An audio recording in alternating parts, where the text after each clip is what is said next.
তুমি কবে বানিয়ে লুকিয়ে রেখেছিলে গো? তো আমাকে তো কোনোদিন দেখাইও নাই।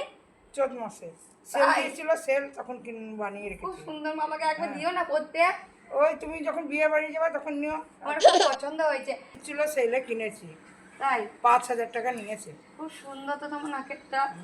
আরে মাথাতে এটা কি নিয়েছো? ওটা সেই তারপরে তোমার ওই পুরীর সমুদ্রে জগন্নাথ গুলোকে দেখবো, প্রণাম করব। তা সেই সময় অনেক যাত্রীরা থাকবে, সবার তো নজর ভালো না, নজর দিয়ে দিলে আমার শরীরে তখন কি হবে? যদি কিছু ভর করে, তোমার শরীরে যদি কেউ নজর দিয়ে দেয়, নজর দিয়ে তাহলে ভর হয়ে গেলে তখন কি হবে? কিছু আত্মা পেতাত্মা ভর করলে তখন তো আমার সমস্যা হয়েছে। ঠিক বলেছো, তোমাকে যদি কেউ নজর দিয়ে দেয়। হ্যাঁ ঠিক বলেছো। সেই জন্যে আর সাথে তো কেউ যাচ্ছে না। আর তোমার স্বামীটা? ও তো সেই ভোর 4টের থেকে টিকিট কাটতে গেছে, বলছে পুরীর সময় টিকিট দীঘার টিকিট নাই। আমি যাবো। তোমরা কটা ট্রেনে যাবে? আমি তো বিকেল 5টা ট্রেনে যাবো। তো এখন দুটো খেয়ে দিয়ে যাই তবে তো। এখন তো বাজে মনে হয় 4টে নাকি? হ্যাঁ 4টে বেজে গেছে, আর একটুখানি টাইম আছে, চলে যাবে।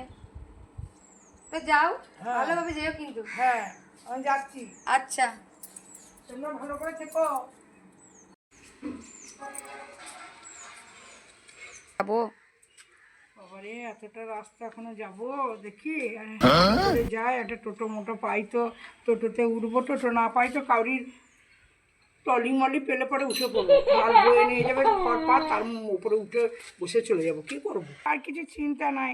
এমনিতে এই গলায় বড় নেকলেসটা পরেছি 2,25,000-এ, নাকেরটা 5,000, কানের গুলো একটা 25-50 এইগুলোর জন্য আমার ভয় লাগছে যে বাবা যদি ছিনতাই করে না, এখন তো বাজার ভালো না।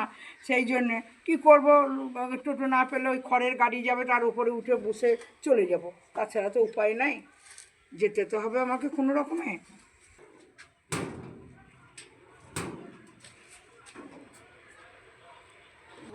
দেব, তুমি কৃপা করো, তোমার কাছে যাচ্ছি, কত বন জঙ্গল পেরিয়ে পেরিয়ে আমাকে যেতে হচ্ছে। তুমি আমাকে কৃপা করে নিয়ে চলো, কৃপা করো।